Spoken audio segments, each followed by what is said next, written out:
در دوره تطبیق سیاست دولتی در ساحه حفظ اجتماعی اهالی، کمیته انداز نزد حکومت جمهوری تاجیکستان برای باشندگان مؤسسه دولتی خانه اینترنت بیماری‌های روحی ناحیه واسع در جشن عید نوروز موادهای غذایی، آرد و روغن و تحفه‌های عیدانه نوروزی آورد.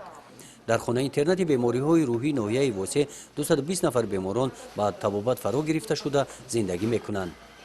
با فرارسی عید بهار، عید نوروز با هدایت جناب عالی پیشوای ملت اساسگزار صلح و وحدت امام علی رحمان و به واسطه دستگیری رئیس کمیته انداز نصرت الله دولتزاده با باشندگان کسل روحی ناحیه واسع امروز دسترخوان عیدانه همزمان کمک یک وقته از قبیل مواد خوراکه، مواد پوشاکه با مبلغ زیاده از 35,000 سامانی یعنی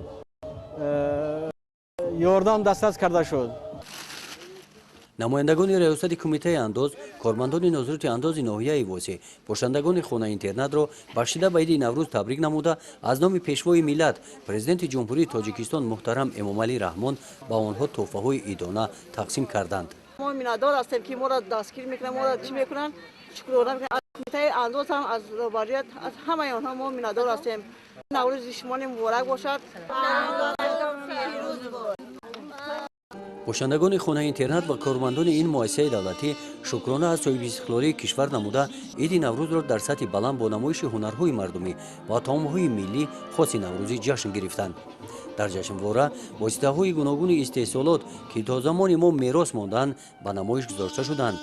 در گذشته زنان کوهستان تاجیک با استفاده از چنین واسطه‌های استحصالات پخته پیدا با چرخ رساندگی رشته استحصال می‌نمودند.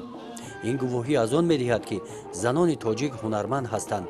خوشبختانه در دوران صاحب استقلالی کسب‌های مردمی هنرهای دستی احیا گردیده زنان به این شغل‌های مردمی جلب کرده می‌شوند. اساسگزار صلح و وحدت ملی پیشوای ملت محترم جناب عالی اینقدر توجه با یتیمان و بی‌پرستار غمخواری می‌نماید.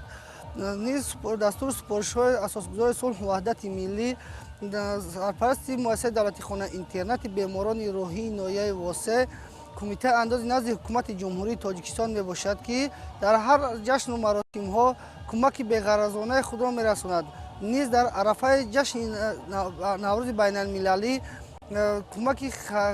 کمک خیریه و مبلغ 35,000 سامانی آلات‌های مهین رسانیدند که در این مؤسسه یاردم کلان می باشد.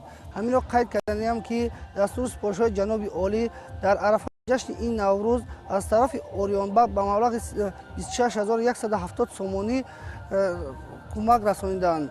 آرایش دسترخوان نوروزی در جشن نوروز یکی از سنت‌های جشنواره نوروزی می باشد. دسترخوان نوروزی کارمندان خانه اینترنت از طعام‌های ملی خاص نوروزی 7 سین و 7 شین عبارت بودند. خوابانیدن طفل در گهواره و خواندن سرود علی مادر در این مؤسسه تأثیر بخش بود. کمیته انداز نزد حکومت جمهوری تاجیکستان با مناسبت جشن عید نوروز باشندگان خانه اینترنت را نصف روزی ضیافت عیدانه دادند. گزارش خواجه نظریف خدای نظر ظهوروف از ناحیه واسع برای برنامه اطلاعاتی نوید.